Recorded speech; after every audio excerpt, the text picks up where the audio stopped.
Jamie and Andrew, thank you very much for the backend support. And Lena, thank you very much. Our pleasure.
Shall we start, Jamie?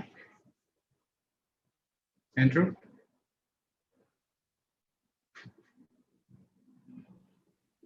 Oh, 2 minutes more, is it?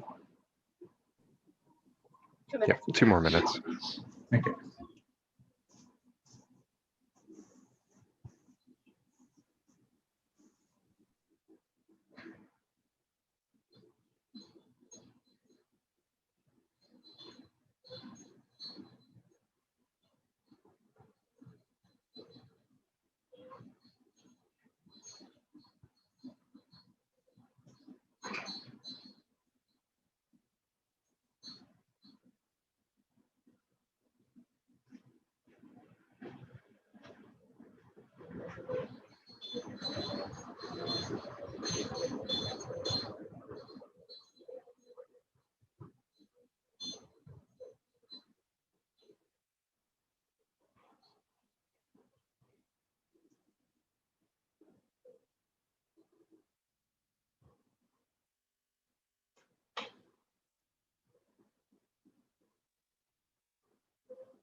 Hi, everyone.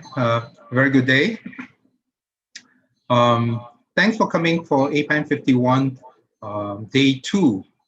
And now we're going to have a keynote address by Professor Omar Rana.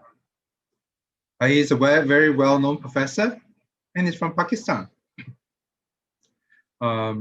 His research interest is basically in high-performance distributed computing, especially about clouds and edge computing and intelligent systems.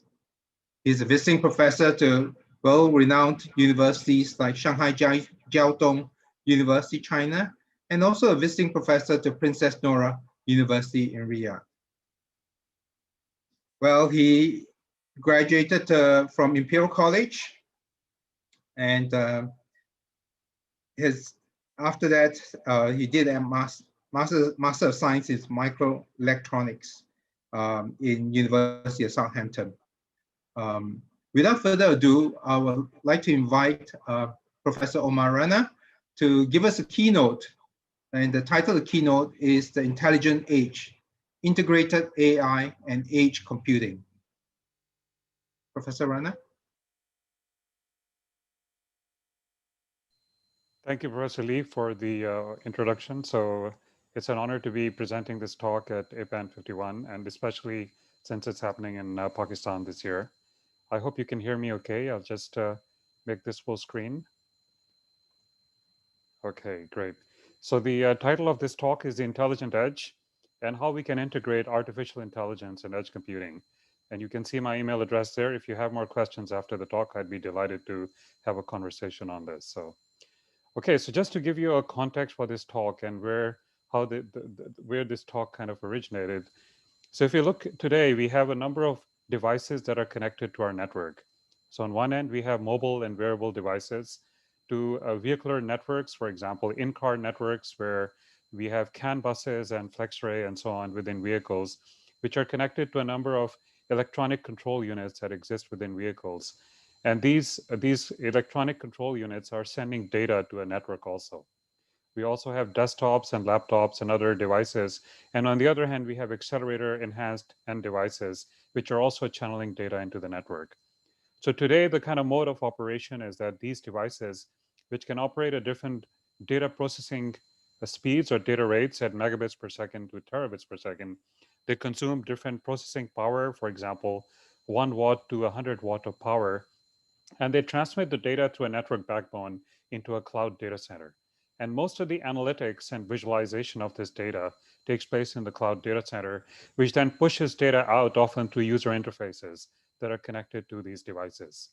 So essentially, the analytics takes place primarily in the cloud, and these devices act as either data generators or visualizers for accessing with user devices and user engagement. However, with the opening up of the network backbone through something called software-defined networks with controllers such as POX and Ryu, what we say is essentially that we are no longer processing data just in the cloud, but the cloud is actually all of this, right? So the cloud should actually stretch right to the edge of the network. So your edge devices, your network backbone, and your cloud are all part of these edge clouds, which are now being used to process this data. And so what we see is a kind of idea that the moment we do this, the moment we open up our computational and data analysis to consisting of both data centers, networks, and edge devices, we now need new programming interfaces or new programming environments that are able to fully benefit from this world where the edge, the network, and the cloud are all part of these new edge clouds. So if I have a collection of services, for example, some of which might be hosted directly on edge devices. Some of them might be utilizing network functions which run directly within the network, and others might utilize particular use of containers or virtual machines running in a cloud environment. So what we really need to do is to combine these services together in order to provide this kind of end-to-end delivery of services from edge to network to cloud. And that really is what this talk is about, that the moment we open up this kind of service delivery, what does that mean for the type of applications we can run on these kind of environments? And the second question that we look at is primarily, what does that mean for network management for supporting these kinds of services? Okay, so I'll take you through two particular applications just to give a context for this. This is an energy management or energy analysis application where we can have smart meters which are connected to smart buildings, and we have smart meters which can also measure the state of charge of a battery of an electric vehicle, to essentially smart meters that are connected to energy storage units. So what happens is this data often comes into a gateway unit, which is then collected into a local energy management system, which can then be used to actuate, for example, different devices within these built environments. So what we can do is we can run a variety of services which can then access and process this data. So we can have energy demand forecasting, we can have triad prediction. So triads are essentially these three peaks that occur during the winter months, primarily in Northern Europe, where the energy usage is very high. So normally they occur between November and February period. So if you can predict these triads, then you can really manage and make use of your storage effectively in order to overcome these peaks in demand. And finally, we have a user interface or a building manager or some other personnel who can then interface with this local energy management system to essentially see what's going on, right? So everything you see here in red is some kind of service, very much to what the services that I mentioned here, which you need to locate somewhere in order to manage or access this data and process it. And so we can have this concept of a cloud-based virtual power plant, which can look at demand and forecast energy demand and generation using something like renewable generation using photovoltaic panels as a way to understand how this demand could be used to manage, for example, energy within a built environment. So we had a project in Cardiff with a number of industry stakeholders where we were trying to do just this. And just to give you a more detailed view on this diagram, so this is how the system was built. So we have electric vehicles which are connected to a charging station, and these are not just providing energy directly to the vehicle, but also we can use the battery of the vehicle. And when we have a high demand within the building, we can actually discharge the battery back into the building. So here the idea was that the batteries of these vehicles are acting as an energy store, and the energy can be discharged back into the building when you have a high demand or high peak tariff during the day. And so then this was the V2G gateway interface, which was collecting this data. And this data was then pushed into a cloud backend where we could do forecasting. So we could do electric vehicle load forecast, we could do photovoltaic or renewable energy forecast, and we could also do user demand forecasting.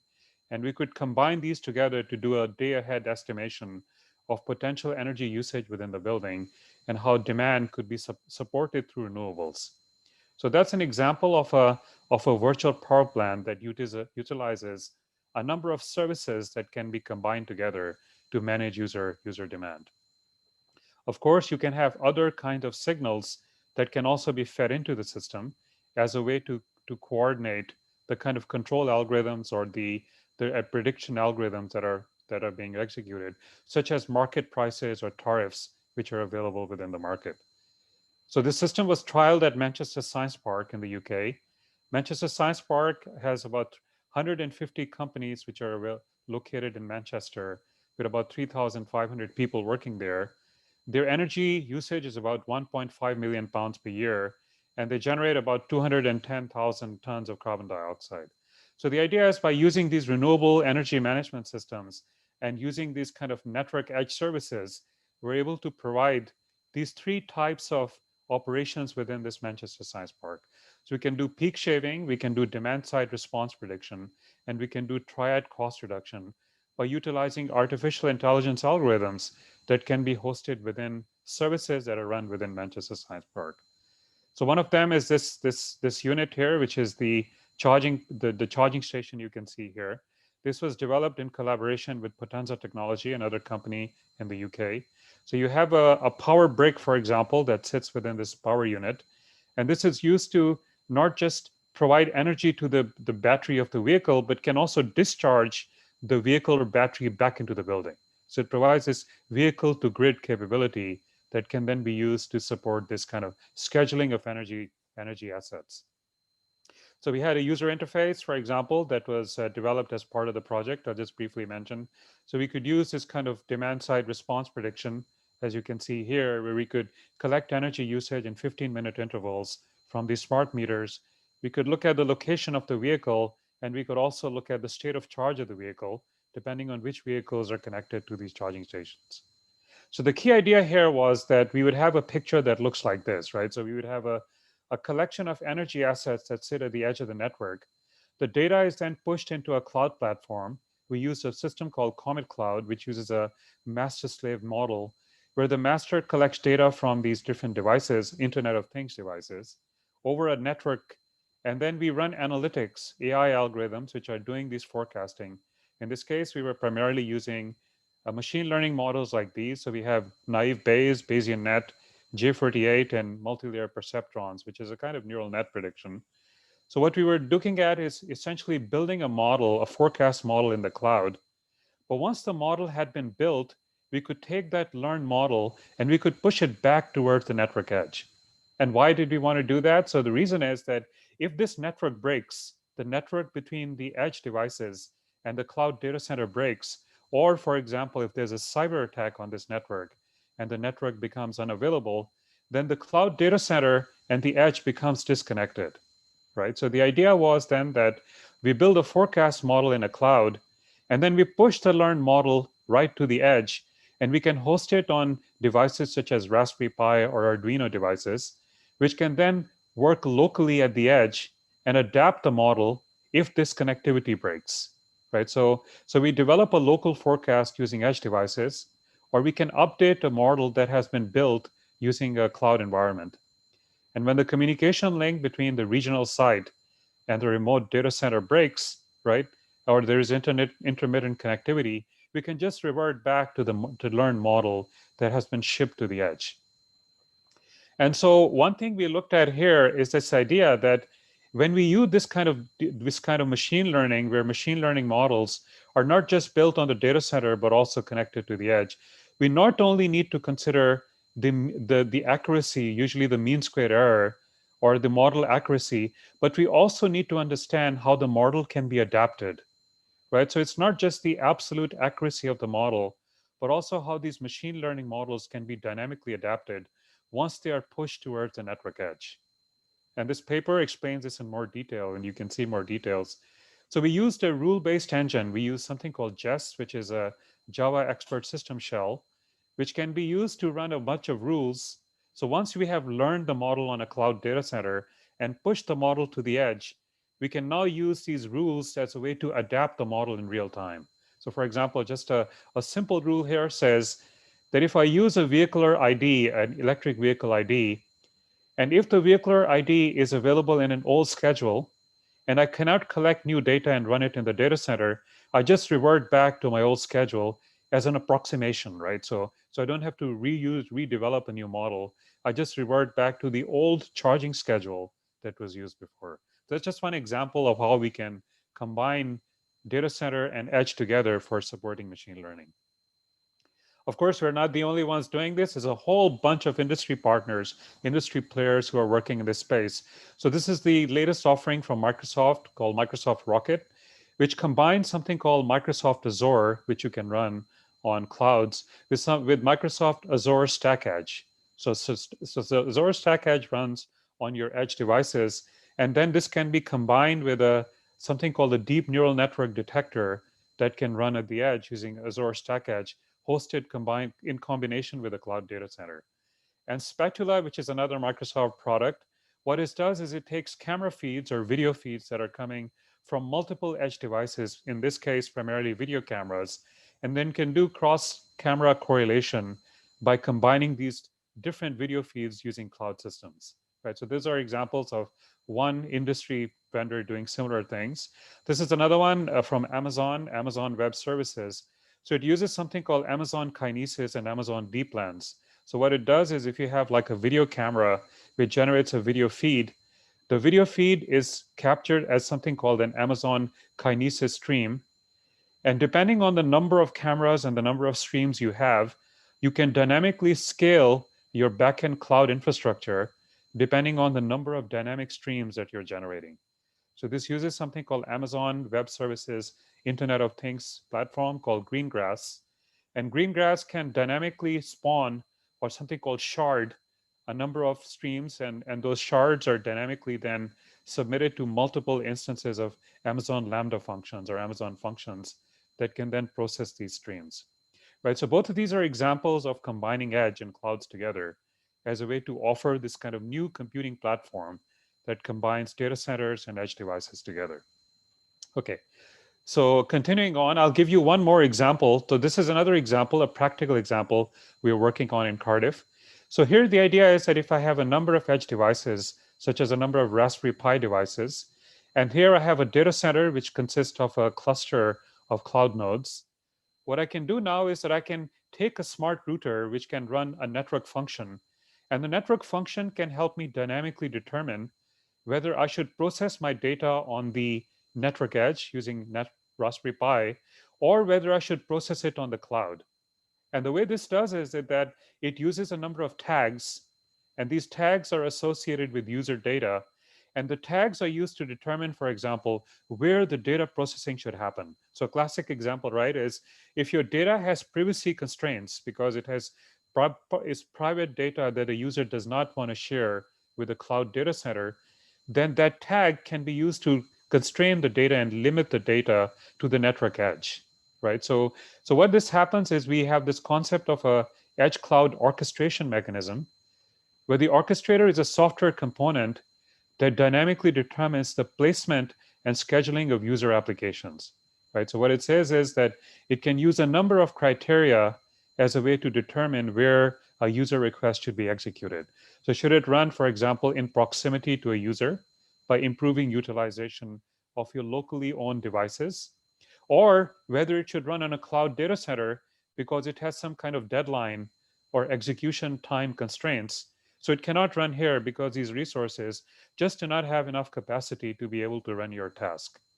Right? So that's what the decision the orchestrator can make.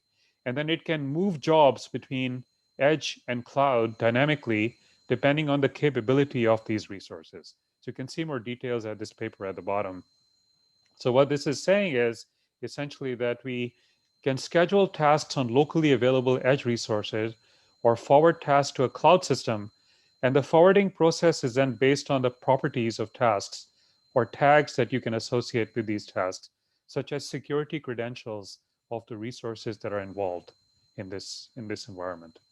Okay, so we can also combine tasks together. So because these nodes are much more capable than your Raspberry Pi nodes, what we can do is we can aggregate or combine tasks together before they are forwarded to the cloud data center.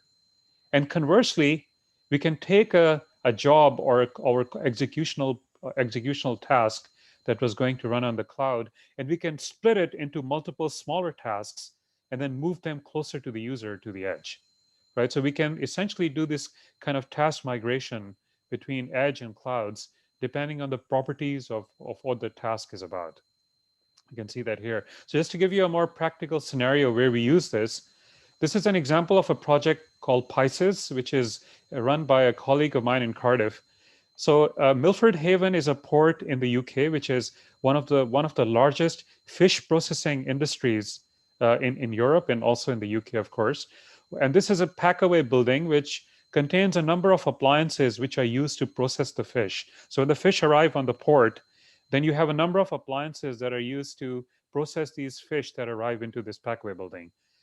And the idea is that how can we utilize energy management strategies as a way to schedule these processing devices in order to improve the energy efficiency of the packaway building. So they also use a solar panel with a certain capacity so that the energy can also be used within this factory. This is an example of what we normally call Industry 4.0 type application. So it uses exactly this kind of architectural model. So what happens is that each of these appliances that you see here has a certain power rating. It has a minimum runtime. That means how long you need to run that appliance for, whether the operation of the appliance can be interrupted or not, whether we require them once or multiple times a day, and what is the time interval, the time period in the day when those appliances are required, right? So what we have is we have a set of constraints, a scheduling constraints, that can then be used to determine, right, how these appliances should be scheduled. So what we can therefore do is to say that if I have data coming off these appliances, how can I use these kinds of jobs which are over here, which can be used to manage the scheduling of these appliances, right? So the idea is that data from these appliances can be dynamically processed in order to look at the pattern of usage of this appliance. And that data can be processed either on the edge, or it can be processed in the cloud, or it can be processed or filtered using this kind of orchestrator, the thing that runs the network function.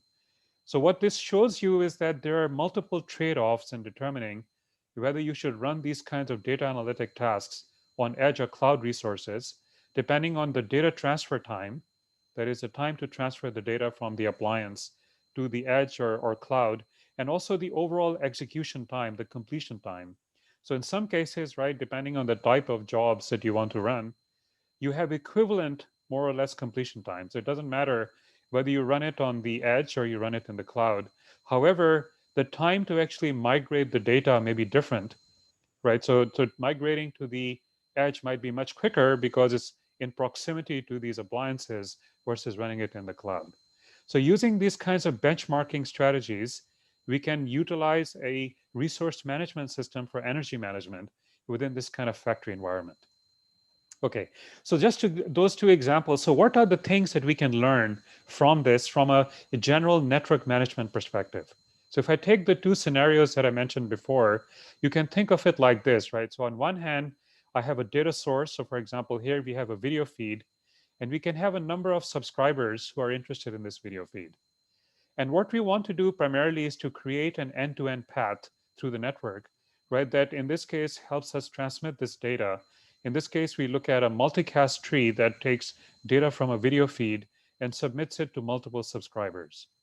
So what we want to do is to insert a network, a number of network functions from some source node to multiple destination nodes within the network, so that when the data moves from the source node, in this case the video server, to multiple destinations, you can process the data while the data is in transit, right? From source to destinations. So we have this thing called cloudlets.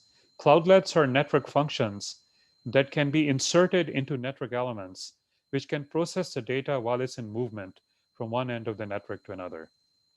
So in this case, we want to create a multicast tree that it enables a data path to be dynamically configured with the objective of essentially creating these network slices that maximize the number of multicast requests that can be admitted into this type of network. So again, depending on the type of workloads or applications you have, each of these applications will offer different types of quality of service or delay requirements. So from 0.5 seconds, for example, for live video, to a file transport for 2 seconds. And then these network paths can be dynamically configured using this kind of end-to-end delay requirements. And you can see more details here in this paper, which explains this in more detail. So we utilize this network infrastructure to be able to do this. We have an underlay which consists of a number of switches, and we have an overlay which is realized using this kind of network controllers, in this case, a RIO controller, a programmable network controller, that can configure dynamically the connectivity between these different network elements. And this is joint work with Dalian University of Technology in China, where we have a joint lab which consists of a number of physical switches from Huawei, H3C, Ruiji, and Cisco. These are all programmable network components. And the edge devices are realized using Raspberry Pi, and they use different device characteristics as a way to build these end-to-end paths. So that's just one example of how we could take the two previous applications and then generalize them to this kind of network programmability idea. Okay, so again, the idea as before is that we can have a number of initial starting points, and we have a number of network components. So what we are doing is we are dividing a workflow or a collection of services into a number of virtual network functions. And these virtual network functions are then executed on these cloudlets, right, which are hosted on these network elements.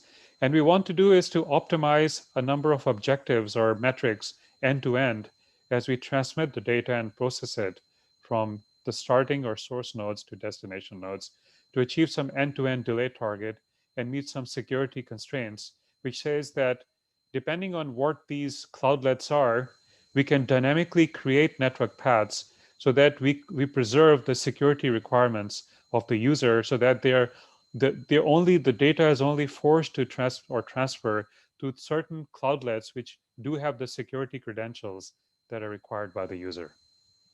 Okay, so the idea is to create these something called the service function chains. So service function chain is again a group within IETF that is looking at exactly this idea of creating these end-to-end service function chains, where these functions are then realized using these virtual network functions, and then these functions are then hosted through these cloudlets. So we can chain existing or newly instantiated virtual network function instances across different cloudlets in order to minimize some operational costs and meet some end-to-end delay targets, right? So again, you can get more details of this at this paper. This demonstrates how these network functions enable multicasting can be used in mobile edge clouds by using resource sharing ideas of these intermediate network elements. Okay, so that's just examples of how we would use this kind of end-to-end services for supporting data processing. So the three key questions we feel are necessary in order, which underpin this kind of research, is the first question is, how do we partition machine learning algorithms across edge, network, and cloud resources? So increasingly, machine learning algorithms are becoming more and more important across a number of application areas that we are looking at. So whether it's in personalized healthcare, or whether it's in energy forecasting, electric vehicle analysis, electrical vehicle or transport data. So if we are able to do this effectively for machine learning algorithms, we can actually repurpose the same type of environment across a number of different application domains. However, the key question is that how can we do this partitioning while still preserving these constraints of data privacy, resource capacity, and resilience. And resilience is another criteria because many of these devices, right, are can fail. The mean time to failure, the mean time to recovery of these devices should be taken into account when we try to do this resource scheduling. So that's the first question, which is driving some of our research agenda. The second question is, can these machine learning algorithms be adapted based on the characteristics of devices on which they're hosted? And this is a very, very interesting question, which again links in with the first one, because mainly today, there's a lot of work on deep learning, things like convolution neural networks, recurrent neural networks, which are essentially machine learning models which require very large computational resources, right? They're often run in data centers, often with GPU clusters. However, right, the question is that can we somehow take these machine learning models, which might have a very large parameter space, and reduce this or compress these to machine learning models which are replicas of these more complex models, but which can still be hosted on edge devices. Because the moment we do that, we can now run these machine learning models as network functions or on edge devices which are available close to the user. So in order to do this, right, the question is, what does this mean for the stability or convergence versus performance of that model, of machine learning model? So again, this is a very interesting area, which I'll touch upon just after in the next couple of slides. And finally, the last question that I think is interesting is that in order to understand what these machine learning models are doing, because many of these machine learning models have very high parameter space in terms of the number of parameters used to characterize these models, whether they're weights between layers or learning rate, momentum, and so on, can we somehow trade off accuracy of the model for explainability, right? So the question here is, can we take a very complex parameter space and can we somehow reduce this parameter space and approximate the behavior of the machine learning algorithm to actually explain what the algorithm is doing, right? So I will not have more time to explain this last part, but that's another very, very important question that will again improve the use of some of these other approaches that are mentioned in the first two questions. So the rest of this talk is just going to touch upon the first two questions in a little bit more detail. Okay, so there's a number of vendors today who are trying to do both of these first two things, right? The idea of using edge network cloud for machine learning and reducing the complexity of machine learning models to run on edge or user-owned devices and also in edge devices. So these are this is just a survey of what's happening in the market.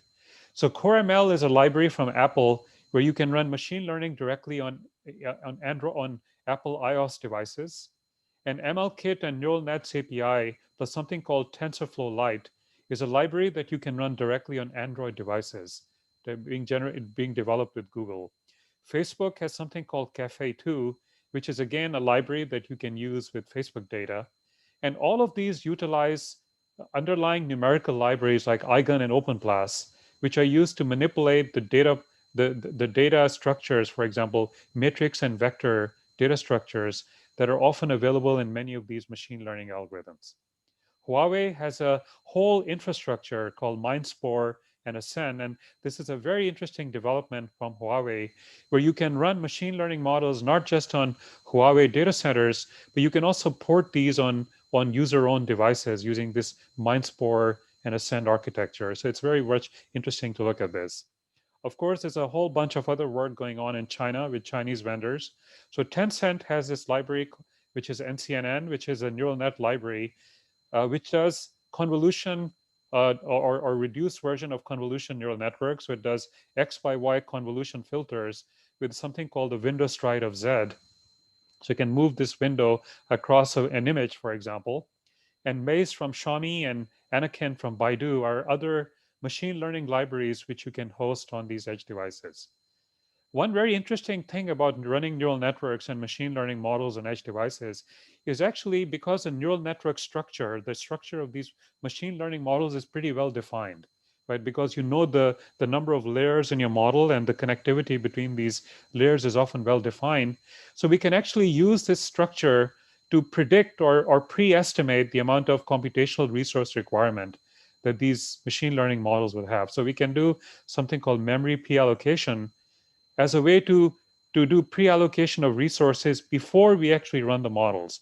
So in fact, this is a much more easier way to allocate resources than we would do before in high performance computing with more arbitrary workloads. And going on in this kind of similar idea is this area of something called federated learning, which again utilizes a number of user-owned devices to support machine learning. So here what happens is that we have a number of user devices and we have a cloud server. So federated learning happens in stages. So what happens is we have a number of user devices and a server will ask the user device to complete a benchmark to see how useful that user device is to actually do learning. So every device will collect data locally. You use this locally captured data to run a machine learning model on your local data. And then that the model that you build is then combined together in the cloud. So every device in this case is primarily building what we call a surrogate for a global model. So every device uses a local objective function and is used as a surrogate for some global objective function, which you then build on the cloud environment. And then this can take place in rounds, right? So what you do is you build a local model on your local device. The model is shipped to the cloud, where this is stitched or aggregated together using something called a federated learning averaging strategy. And then that model is then shipped to every machine, and the machine can then use that model, right, as a way to do local prediction for that particular user, right? So this can take place in rounds.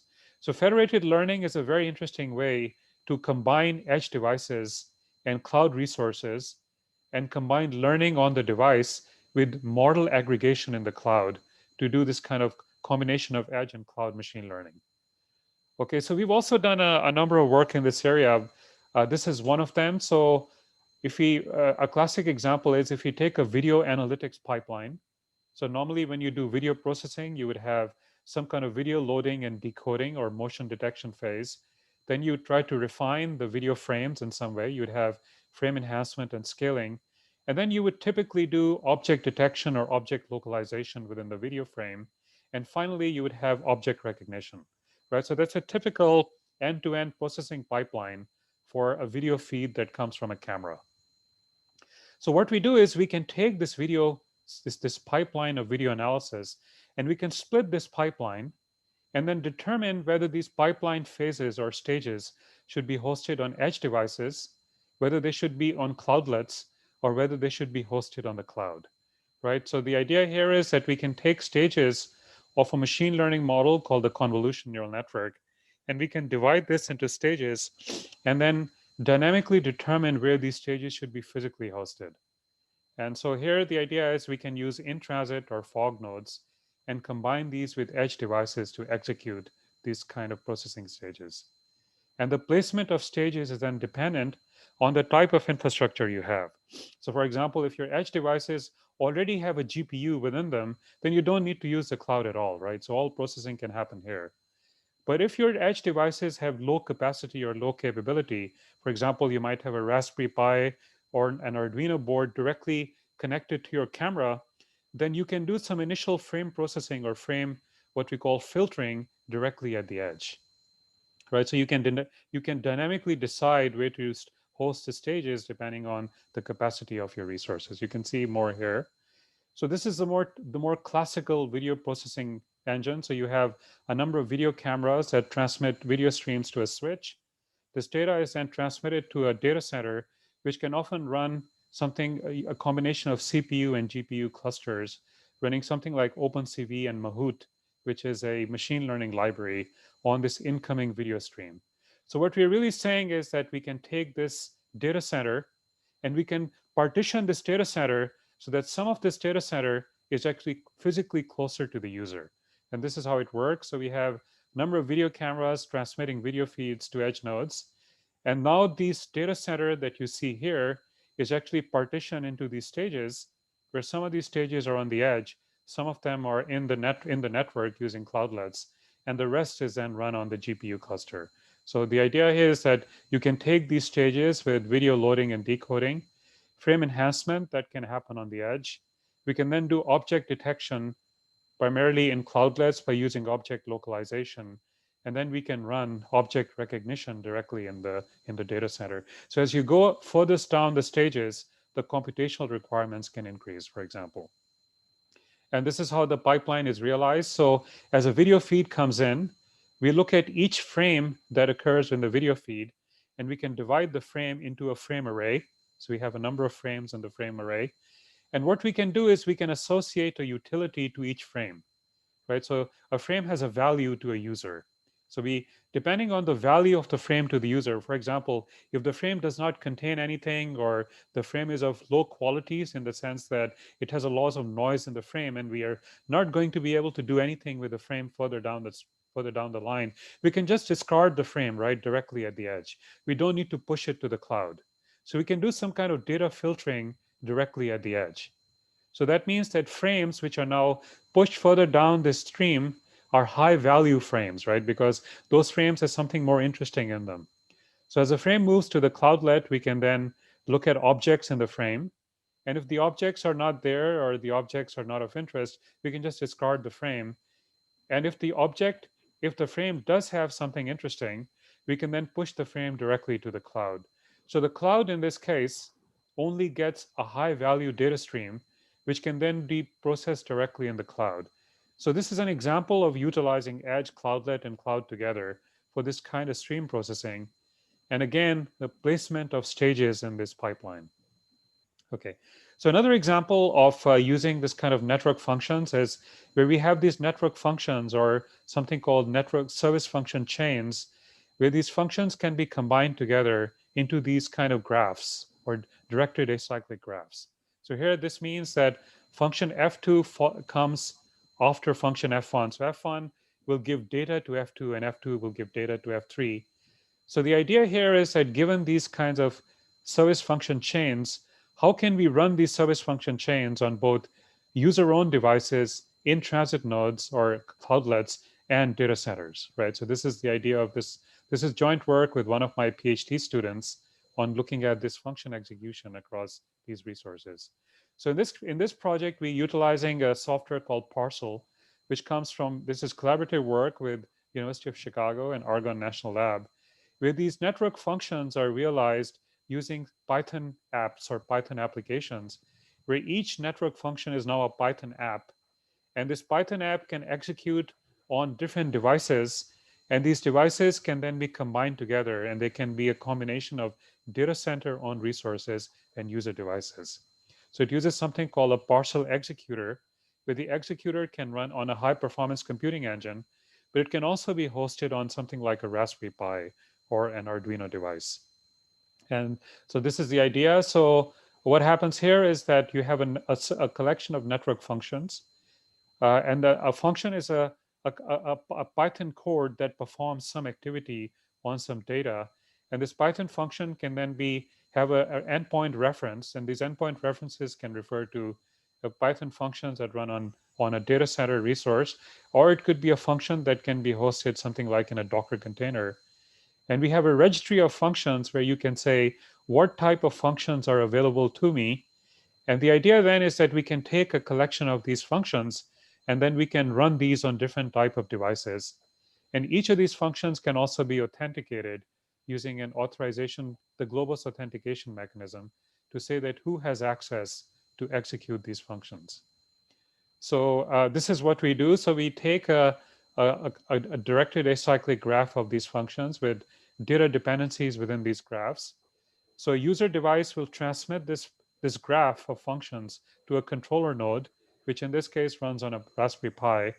We can have a set of worker nodes which are directly connected to the controller, but we can also have a set of Raspberry Pi nodes which are extending the capability of your network element, like a network switch, which can also do some processing of these functions directly within the network, and then also running these functions on a data center which runs virtual machine instances. So one of the key kind of novelty that we have in this work is that we look at the resilience, the reliability of some of these nodes, right? As some of these nodes are user-owned, they are likely to have much higher failure rate compared to, say, data center resources. So what we do is we create this concept of a replicating function. So what happens is if you have a chain of functions, right? What we say is that functions which are early in the chain are more important than functions which are downstream. Because if this function failed, right, these functions downstream will not be able to work because they will not be able to get the data that is being coming from these functions. So what we do is we create this replication tunnel where functions earlier in the chain are replicated more times than functions lower down in the chain. And the number of replicas we generate depends on the reliability profile of these devices, right? So we can use this replication tunnel to support failure of edge resources, and we can have close alignment with function replication across edge and cloud resources. So what we've done here is that we've analyzed, we have an algorithm called the greedy nominator heuristic, which says that by utilizing a number of these capability of these resources, so we look at the mean time to failure of these network functions, and we look at mean time to failure of virtual machine instances. We can also look at approximate latency between network functions and virtual machine instances. And what we can demonstrate is that by utilizing a replication strategy and replication, we can complete almost 50% of our total workload, which in this case is a service function chain, which is a collection of these functions, as I mentioned before, with about 20 functions in the chain and about 10 million requests which are being generated into the network for these functions. And by utilizing this combination of function replication and function placement, we can achieve a certain quality of a service target within this kind of network. And again, you can see more details here at this paper by using a combination of parcel and function placement. And what we have then done is to take this idea of function placement, and of course, just to mention here that we use a variety of edge devices within this work. We're using different Raspberry Pi models with different CPU capacity, with different memory and storage requirements, and of course, different types of network interface connectivity to this Raspberry Pi, the Raspberry Pi nodes. So what we do next is we take this idea of using parcel, but what we can also do is to do the same thing with parcel, but run it with something called TensorFlow Lite or TF Lite. So again, TinyML is a working group that looks at running machine learning models on resource-constrained devices. So the idea in TinyML is that we have a learned model, a learned machine learning model, and we can reduce the size of this model, and we can migrate this model from a data center to these edge resources. So MobileNet version 2 and SST Lite, which is a single shot detector light, are machine learning models which can take a learned neural network which has been learned using TensorFlow, and then it can migrate a reduced instance or version of this model to your edge devices. So something like Arduino type devices. So this idea of TensorFlow Lite and TinyML is that these are machine learning models which are aimed at devices which have limited memory and are also constrained using bandwidth and latency requirements. So the idea is we take a model, we build a model in a cloud environment, and using this combination of what we call distillation and quantization of the learned model, we can then ship this model directly to edge resources. So this is an example of MobileNet version 2. So it's a much simpler, you can see the number of layers here are much simpler, and it uses a one-by-one convolution with ReLU6 is an activation function that is applied to this one-by-one convolution filter. And so it has a much fewer number of layers as a way to build this kind of deep learning model. So we are primarily considering here trading off accuracy with performance. So why is this useful? The reason this is useful is if I have a typical deep learning model like a convolution neural network, for example, for image processing, which can often have of the order of 50 million weight parameters. If each of these parameters uses 4 bytes, for example, to encode these parameters, we can end up with a 200 megabyte weights file just to represent the weights. What the quantization idea here is that rather than use 4 bytes to encode these weights, what we use is we use a 8-bit quantization, right? And then we can really compress the total size of this weights file so that we can then migrate it directly to an edge device. So the key idea of TensorFlow Lite and TinyML is that machine learning still happens on the cloud, but the machine learning model is then shipped to some kind of edge device. And there's a whole bunch of stuff you can see here at these links at the bottom. And MLPerf and ML Commons is a working group which is again creating a number of benchmarks that can be used to validate these deep neural network models on edge devices on a number of different types of edge device architectures, such as AMD Cortex, ST microcontroller, 32-bit microcontrollers, Raspberry Pi, and Arduino Uno nodes. So these are the type of benchmarks that they're currently considering to run these machine learning models on edge devices. So what we did is we took this TensorFlow Lite model and we combined it with Parcel so that we could use a variety of edge devices to essentially do a combination of processing on edge and data center resources and running something called a Parcel data flow kernel directly on the edge device. So every edge device now runs the Parcel data flow kernel plus TensorFlow Lite and OpenCV in order to do image processing. So we took a benchmark of images, and here you can see the kind of model accuracy of running these machine learning models on edge resources. So the model accuracy does not change, right? Because the whole model is being constructed on a cloud data center and then pushed to these edge devices. But the key difference between these edge resources is really the loading time. Because these images are stored in an SD card, the I/O overhead of loading data from the SD card directly into these edge resources then becomes one of these bottlenecks. So you can see that these two stages of the image processing pipeline, in terms of resizing an image and image classification, for example, changes depending on the processing power of the edge device that you have. But the loading time, the overhead of loading data directly becomes a major part of this end-to-end performance overhead. So if we can somehow create a way to, for example, stream data directly to these devices without having to partially store the data in an SD card over the network, then this can essentially overcome this loading delay that you see here, right? So that's another way that we can combine streaming using network elements or cloudlets with edge devices and then do processing of images directly on these edge devices. Okay, so I'll just finish off with one other example of how we can do this kind of combination of edge in transit and cloud processing. So this is another project which is led by a colleague in Cardiff. This is called Cherry Factories. And the idea of Cherry Factories is that once you have built a product, for example, like a smartwatch or a bicycle, And the product is then shipped, for example, to a customer. It's shipped into use by actual people.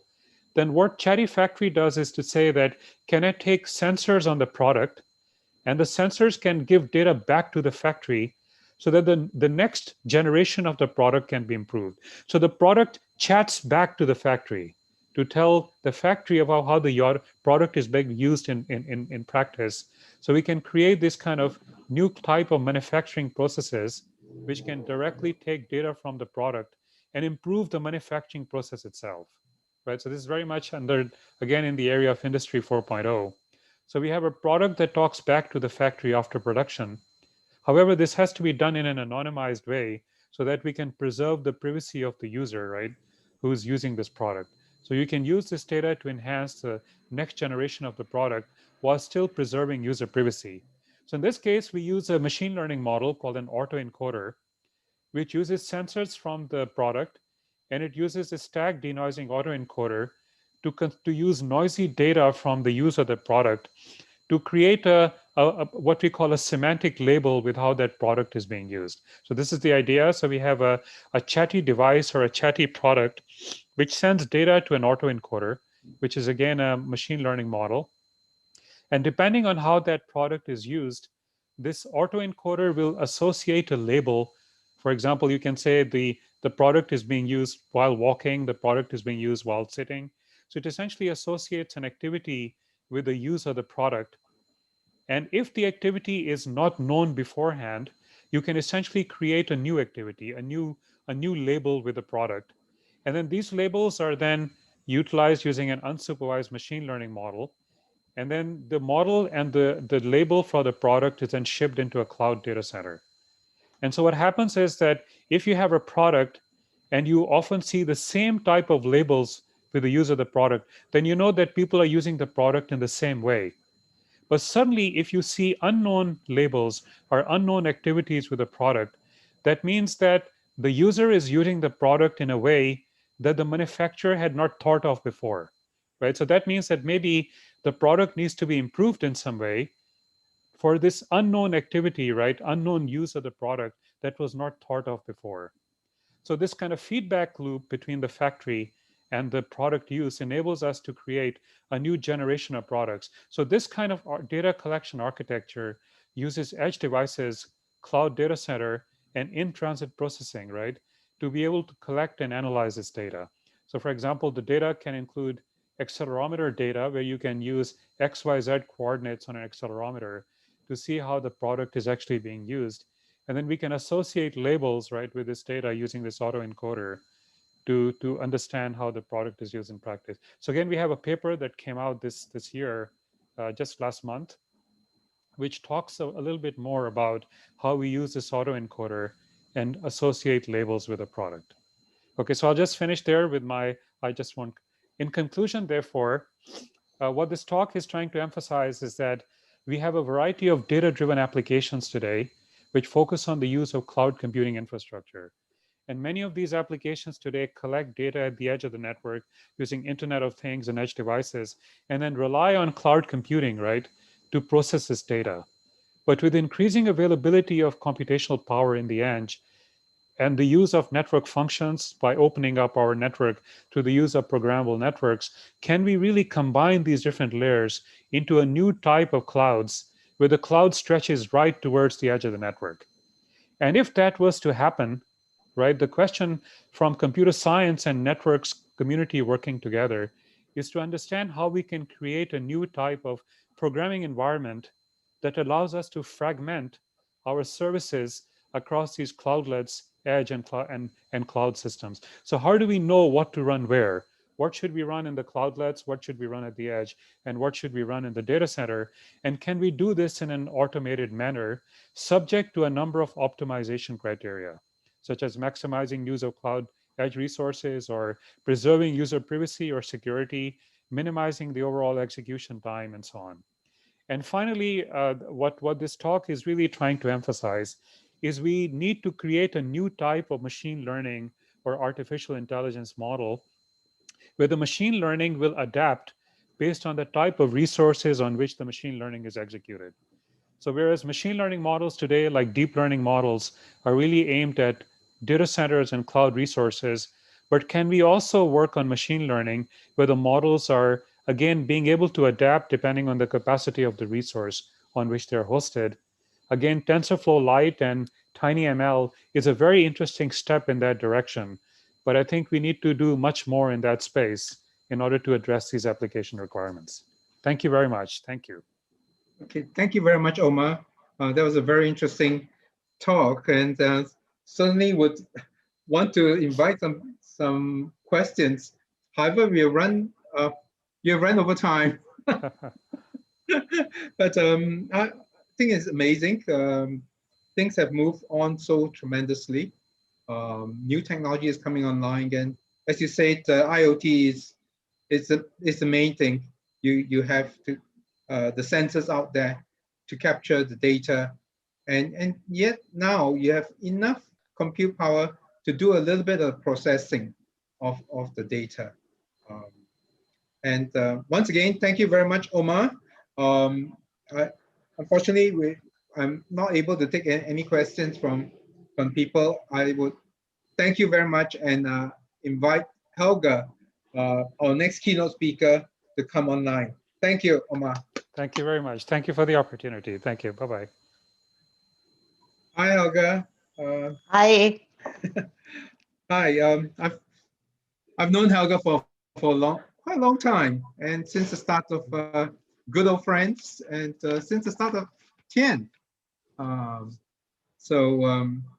let me introduce Helga to you. She's part of an international relation team at the Pan-European Networking Organization, GEAN, which we all know, and has been there for 15 years. And Helga has been involved in network development across the globe, primarily in the context of EU-funded research and education network projects. Example, in our region, the Tian Asia Connect project. She also manages other projects in other parts of the world, like EduMed Connect,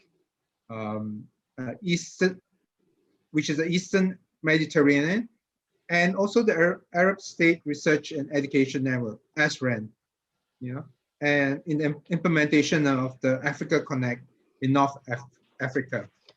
I mean, your experience is boundless, I would say. And so you've chosen an interesting topic to talk about NREN sustainability, a journey, output, a destination. I'd like to invite Helga to start. Okay, let me just share the screen. Can you all see my screen? Yeah? Yeah. Well, just get ready. So, thank you very much, Francis, for the introduction. Assalamu alaikum. Good evening, good morning, good afternoon, wherever you are in this virtual world. I feel very honored to be here, and I would also like to thank the APAN Program Committee for the kind invitation to talk to you here today about NREN sustainability. I must admit, when I accepted the invitation, I was a bit self-conscious. I'm not a management consultant. I do not even have first-hand experience in setting up or running an NREN. But over the years, as you said, Francis, I was privileged enough to be involved in regional networking development. And I'd like to share some observations I made along the way.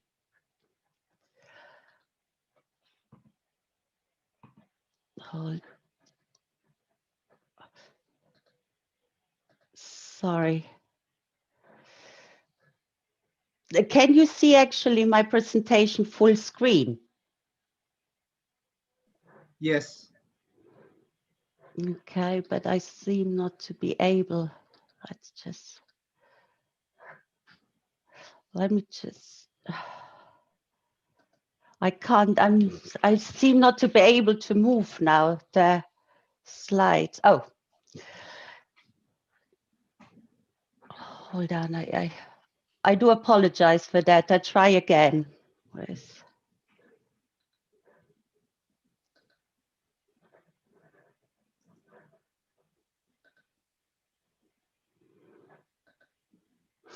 So apologies for that. But what is sustainability? A simple definition is the ability to carry on. But when we are talking about sustaining something, we are not necessarily talking about keeping it going as it is. Sustainability really requires us to evolve, to stand the test of time, and to remain relevant. And that applies to NRENs too. So I'm going to frame sustainability as a journey. There are no two NRENs that are in any way the same. NRENs differ in their specifics. They are usually embedded in their own national context, and so they are shaped by the needs and the realities of their own university, science, ICT landscape and policies. And they're also influenced by the market, regulatory and funding environment. And given this diversity, there is really no one-size-fits-all model for a successful NREN. But specifics apart, what makes an NREN thrive? For that, I was inspired by a conversation with my 13-year-old son around the dinner table. He was preparing an assignment on charities and what it takes for them to be effective. So I decided to throw into the conversation mix also NRENs. Tiziano had already some insight into the NREN world, into what I was doing at Géant. And you must know that before COVID and the travel restrictions kicked in, I always had to justify my work trips. I always had to justify why I was away from home. So over the time and in the past, I had told my boys stories, such as the story of a little Vietnamese boy that got better, that recovered from an illness, thanks to the teleconsultation with doctors in Australia, or the story of a farmer in India that saved his livelihoods with the arrival of resistant rice plants, the result of international crop research. So Tiziano, over a plate of pasta, so to speak, he then said to me, well, you guys do good, but you have to do the good also really well. Well, it's a very, I admit, a very simplistic definition for a successful, for a sustainable NREN. It's the view of a teenager, but it's also a definition I could relate to. So to do well, or to do it well, as Tiziano said, like any other organization, an NREN needs to put itself into a position to function, into a position to deliver. So have a solid management and governance structure, a sound business model, financial viability. NRENs typically are not for profit, but they are not for loss either. Funding security, and ideally moving away from the reliance on a single funding source. And there needs to be strong stakeholder engagement. We need to ensure that they are traveling along the same journey with us on every step of the way. Advocacy to address regulatory and also policy aspects that affect you. And having also insight into policy changes. And we deal with technology, so we also need to embrace innovation. And we need to get the right people in the right places. So leadership at the helm of a community-driven organization, but also securing dedicated and skilled staff and investing in them so that a career in research networking is actually attractive. And whilst we need a strategy to set the direction of travel, we also need to be agile enough to adapt and rapidly respond to unforeseen challenges, such as in times of a pandemic. And as I said earlier on, whilst NRENs are really rooted in a national context, they also need to think bigger. They also need to work together, both regionally and globally. So now moving on to the doing good bit of the conversation I had with my son. That is really where our identity, where our value come in. And it's certainly also the main reason that kept me in this community for all these years. And one of my favorite stories is when John F. Kennedy visited the NASA Space Center. And as the story goes, he bumped into a caretaker with a broom. And he walked over to him and asked him what he was doing. And the caretaker responded, "Mr. President, I'm helping put a man on the moon." So there is purpose, there is vision of being part of a bigger picture, of a mission, of being a cog in the system, of being needed. And by the same token, we as NREN community, we should proudly say, we are helping advance scientific research and make education more accessible. And one of our finest assets is collaboration, is this connectedness, which is visualized in this global connectivity map, which is really the product of the collaborative nature of our NREN community. This is how we make global research and education happen. So enabling our scientists, our students, our educators to become global players and to tackle the global challenges humanity is facing. And I am a very strong believer in the principle of strong regions, strong regional networking organizations, strong regional backbones catalyzed by the cooperation of the NRENs in that region, and then interconnecting them to the global R&E network infrastructure. Now, big pipes, speed, sustained traffic levels, robust, resilient network infrastructure, all this gives us a competitive edge over the commercial ISPs. No doubt, there is ample evidence for that, and there is ample demand for that. But when the market for data-intensive research is not fully developed in a country yet, or there is simply not the scale for it, and if in addition the service provision of ISPs is significantly cheaper and considered also adequate by your members, then hinging your value proposition exclusively on bandwidth, exclusively on connectivity, won't cut the mustard. So as part of our journey, we have moved beyond the sole role of connectivity of bandwidth providers to offer also value-added services on top of the stack. So bespoke services to meet the needs of our communities. Eduroam, for example, is a prime example. In Pakistan, our host country, it's deployed at over 60 institutions. And other trust and identity services, collaboration tools such as web conferencing, cloud services, open science platforms, and so on. But it's not just a question of developing and deploying these services. We also need to work together on standardization and interoperability so that we actually offer a seamless user experience across borders. And in addition to connectivity and services and user support, value to the community that you serve can be also demonstrated by finding somehow a niche. Look at Cedia, for example. That's the NREN in Ecuador. So a relatively small, a relatively isolated country. And they're not even blessed by large telescopes to drive data transfer, data requirements such as Chile. So Cedia had to think outside the box to show value, to show impact. And in addition to obviously also lowering the connectivity prices, they have done so by positioning themselves over the years as a catalyst for academic collaborations, by funding research projects among universities.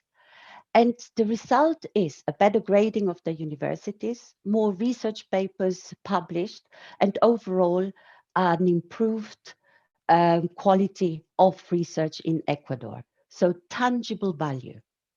And then also maybe embracing technological challenges. Look at RMP in Brazil. They are passing subfluvial fiber through the rivers of the Amazon basin to connect remote areas, including schools, or bringing broadband up Mount Everest. Tangible value, tangible benefit. And then community. Community is another big factor of our value proposition. By connecting knowledge institutions in a country, an NREN also provides access to a global learning and sharing community, and to a community that is willing to share knowledge, expertise, and best practice. For me, for example, the APAN working groups, they are a hallmark for this wonderful community spirit. And events like APAN, even if at the moment we can't do it face to face, but for me, they're really like big family gatherings. So the most successful model I've observed is when the NREN is seen by their own community as an operating arm of their community. So managing cost-effectively connectivity in a country, but also providing access to international connectivity, supporting member institutions through purchasing power or purchasing with bulk purchasing, lowering the price of the services, being the eduroam operator. So the whole is greater than the sum of its parts. You need the whole package. You need connectivity, services, knowledge sharing, etc., etc. A community in a nutshell. So there is value, and we should be really proud, but not complacent. NRENs really need to constantly ensure that their value and the reason to exist are actually understood. The community stakeholders, they need to feel they can trust you, depend on you, and they perceive this added value. And as far as funders are concerned, in Asia, the NREN funding is dominated by government sources. So it is important to get to that point where the government sees an NREN as a national asset rooted in the national research and education agenda. So Singeren, if you allow me, Francis, is a case in point. So they started out with a government funding support, but after a few years later, the government dropped out. Singeren managed to keep going because they had the support of the member universities. And that third-party validation by users combined with constant lobbying by Singeren, that convinced the government to come back in 2013, to the point that now Singeren is actually recognized a national research infrastructure. And it's not just a question of being proud, we also need to be loud. And it's a question of showcasing our impact. I sense that marketing is still a little bit of a dirty word in our community. To me, though, marketing is simply promoting our value proposition, is telling others, informing others of the assets we have, demonstrating our impact, that we make a difference. So in our engagement also with the funders, be it national funders or donors, international donors such as the European Union or the World Bank, we should play also the societal trump card. We contribute to the SDGs. We have an impact on the man, woman, and child on the street. I invite you also to visit and contribute to the so-called In the Field blog. It's a wonderful NREN community resource, which collates NREN stories from around the world and really provides an impressive global picture of our impact. And we need to also ensure that our assets are understood when global initiatives are being launched, such as the ITU Giga project. So ITU aims to connect every school to the internet by 2030. If this is to happen in a sustainable way, then NRENs should have a place at the discussion table. Now, allow me to briefly dwell on an example of an NREN I feel very close to, because they're also a partner in a project I manage in the Middle East, UMEC Connect. They had a rough start, but against all our odds found their footing.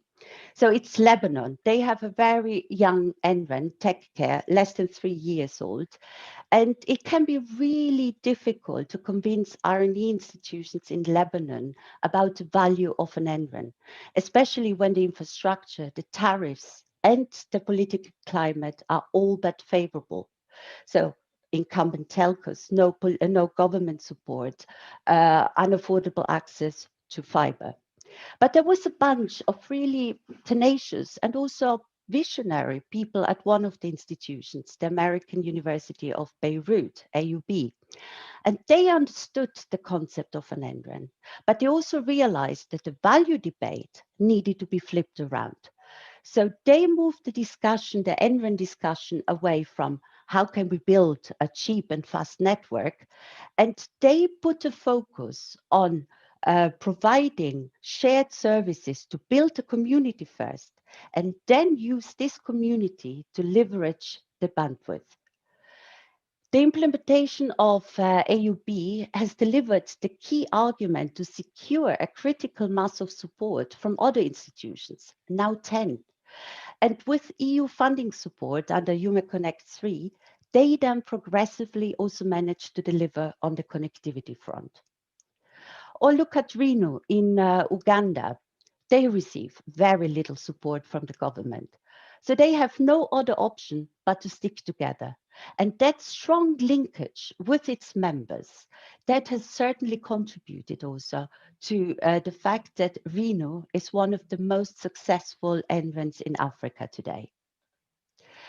Now, like with funders and members, engagement with the actual users is key.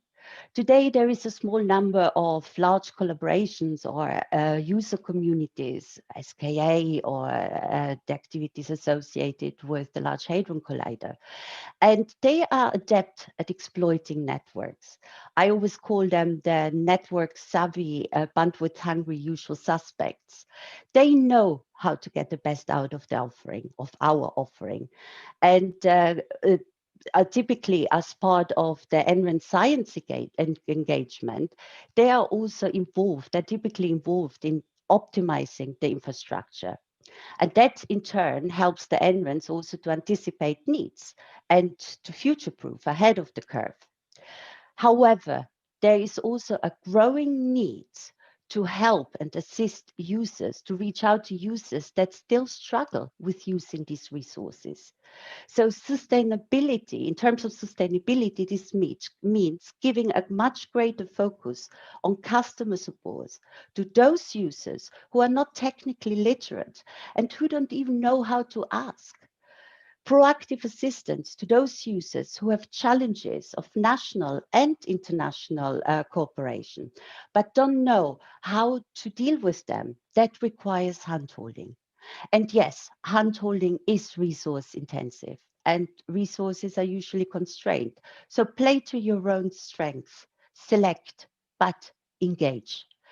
And also find and nurture user champions in these communities. Look, for example, at the wonderful work of Professor Shimizu here in Asia Pacific and further afield. Allow me, however, now to come back to the connectivity and make some observation there also in terms of sustainability. It's fair to say that capacity or access to capacity is a given for most advanced economies today. But for those NRENs not in that boat, their major challenge is to get themselves there. There are still NRENs, also across Asia Pacific, who are still constrained in terms of the capacities they can acquire. For them, sustainability is really about becoming as performant as the better off peers. So this is basically about connectivity. So just look at Africa. From a cable perspective, cable-wise, Africa is one of the best connected continents in the world. But when it comes to internet penetration, they fare the worst. And that has to do with persistent, unaffordable connectivity costs. In Europe, for example, buying capacity between two cities, major cities, can cost you as little as 2 euro cents per megabit per second per month. If you go to West Africa, completely different picture. And look just how many cables are reaching West Africa. So the price you need to pay, for example, from Lagos to go to a neighboring country is 30 euros, not euro cents, 30 euros per megabit per second per month. And the last mile connection costs, very often they gobble up more than 50% of the total charges for an international circuit. So it's basically cheaper to reach the country on a submarine cable system than to connect within the country itself. So there is still a digital divide due to unaffordable connectivity costs, and not just in Africa. And that is where NRENs and the regional counterparts have a role to play. As an independent and knowledgeable purchaser of service, an NREN should have the credibility to lobby the governments for more competitive markets. And more competitiveness is also vital for economic development. Well, and then COVID. COVID put NRENs to the test, to a test of resilience, to a test of showing relevance. Lockdown emptied universities, and in many cases, we saw bandwidth utilization dropping significantly. So again, NRENs who relied on one single product line, they were in trouble. Others were more prepared or adapted, and reliable, typically over-provisioned network infrastructure came into its own to support mission-critical research, also in hand for vaccine. But the spotlight during the pandemic was and continued to be on the E in the NREN acronym. So the challenge to keep education, to keep learning going. So the greatest demand has really been for tools and services to allow remote learning. Some NRENs met this need with their own offering. In the Géant community, for example, we accelerated the launch of EduMeet, which is basically a web conferencing platform, but also through facilitating and ramping up the access to commercial offerings such as Zoom. Interestingly, until COVID-19, public access to video conferencing was banned in most Gulf countries. With the need for online teaching, NRENs such as OMREN in Oman, they became a catalyst for unrestricted access to OMREN users. So really, really forward thinking. But there was also a new challenge of having to support students that were stuck at home and had to rely on a mobile phone with big data costs, particularly in Africa, and we saw that. And again, NREN stepped up to the plate as trusted brokers. So they struck deals with mobile network operators for subsidized data packages or zero-rated access to the internet for as long as the students were accessing education-related websites and information. Reno in Uganda again, they deployed EduRoam in public spaces to allow to connect to the campus network whilst off campus. Other NRENs, they hosted learning management systems for free. And the list goes on and on and on. My point is, COVID provided us with an opportunity to show our relevance, to also show that we can support our institutions to cope with the pandemic. But it is also fair to say that in most cases, it was an emergency response, which now needs to be consolidated. Even after the pandemic is brought under the control, the technologies and the changes that we have seen to emerge, they're here to stay. They won't go away. Blended learning won't go away. So now we need to make sure that the tools that we offer, the services that we offer, they are promoted and they are used. And handholding probably will also need to be provided. So in terms of sustainable planning, this translates really into moving from just in time to just in case. Now, the fact that we have over 100 NRENs worldwide, and some of them have been around for a long time, is really an indication that the NREN model is viable and sustainable. We have reason to exist and we are here to stay. But keep evangelizing, keep being louder and prouder, keep diversifying, keep taking your stakeholders on your journey, keep investing in your people. That is why also the work of the NSRC is so important, or the capacity building activities in Asia Connect. Keep traveling, keep adapting, and keep working together, keep collaborating. The meaning of Ubuntu in the name of the UbuntuNet Alliance, which is the regional networking organization in Southeast Africa. The meaning of Ubuntu is I am because you are. What better way to express the community spirit of our Envent world? So by concluding, I wish you a very fruitful rest of the APAN week and bon voyage. Thank you very much.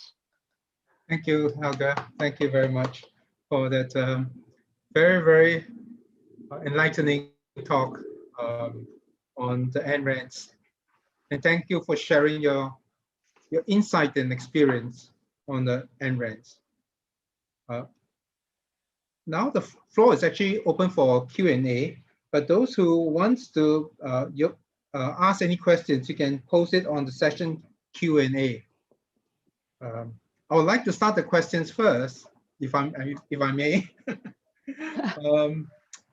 Tien project has taken the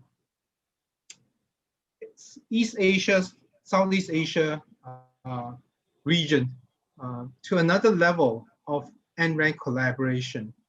In the initial days, we were coming together, we were having small groups, implementing routing and discussions. With Tien coming in, it actually brought the whole a major part, and in actual fact now almost the whole community, including Mongolia, into the community and supporting each other in various aspects, from bandwidth, capacity, to research collaborations. And thanks to APAN for providing a platform for discussion. Based on your experience and your worldview of things that's happened around the world, I wonder whether you can share with us in what aspect can Tien/Asia Connect project do better in moving forward to sustain itself? Thank you very much for this question. Well, as you know, the European Union has been supporting regional RNE network development for nearly 20 years, and with a significant investment in excess of 200 million euros. But there are achievements, and I see the achievements in this region. As you said, Francis, we have just celebrated that all 24 partner countries are now connected. So it takes time, though. It takes time. And the fact that these projects, like Asia Connect, is now in its fourth EU funding support phase, the fact that for such a long time there has been funding, or these projects have been going on for such a long time, does not necessarily invalidate the achievements. And each project phase is not a repetition of a previous phase. There are different outputs. The goalpost is constantly shifting. So it's not just, as you said, connectivity. Now in Asia Connect, we also have more focus on application support and using the call for proposal mechanism. So in terms of doing better, I think you're doing all the right things. And again, in terms of sustainability, I would like to bring in the metaphor of the journey again. Sustainability comes in stages here. And one of the sustainability milestones is obviously also securing the regional ownership. And that has been achieved with a strong regional networking organization, Tainstar CC, taking over the responsibility and the management, not only of the Tain network, but also of the project activities. But it's also fair to say that what is really, really important is that all the member countries and beneficiary countries are on board. So they need, for them to really make the most out of the project and become more self-sustaining and self-sustained, they need to have their needs met. And I really welcome the fact that Dane Star CC within the Asia Connect project is now commissioning an NREN needs assessment, because that will enable to get an overall picture of the needs that are not being met yet. And I'm not talking just about connectivity needs. I'm talking also about business and general building up general organizational capabilities, because that is another step in the right direction on the sustainability path, that the member countries themselves become also more self-sustained. And they're also able to mobilize the necessary counterpart funding, because these projects are not funded 100%. And what I also would say, we all need to become better storytellers. We all, and that's not just the regional network, it's also the partner countries. We need to tell the story. We need to tell our story. We need to show the impact. And I see room for improvement there. Also in terms of advocacy activities, yes, going always back to the same funding pot perpetually, it is not sustainable. To pull the plug now for EU funding, I would say no, because we have only just connected 24 countries, and there are still LDCs there, and there is still a digital divide here. So we still need this support, but the community needs to also diversify and look into alternatives. So talking to other donors, finding alternative funding sources. And yes, certainly being more proactive and showing the impact, because also the European Union and also the national funding bodies, they want to see where is the return on investment. Does that answer your question? Yes, you certainly have. You know, it's a journey. It's a journey. It's absolutely a journey. Yeah, and we have come a long way, but that's more things to be done, especially for the less developed countries. I think. Yeah, go ahead. No, I still remember when I first met you, Francis, in 2006 in Halong, the Halong Bay meeting. And it was already impressive then, but it was a small bunch of people still. And look now, just as yesterday when I was in the Asia Connect governors meeting, my goodness, it is impressive. So long may it last. The family has grown bigger. Absolutely. Yes, I don't have any other questions. And I really, really thank you for your insight and your great help in the initial part of TN, since the beginning in establishing it. And without further ado, I would like to thank you for giving this keynote and sharing your experience and insight with the rest of the community here. We look forward to meeting you in person soon. Thank you. Thank you very much for having me, and all the best. Bye. Thank you, everyone, for joining the keynote address. And I think we got a social event after this. So do go to Space Chat and join us there. Thank you. Bye now. Thank you. Bye-bye.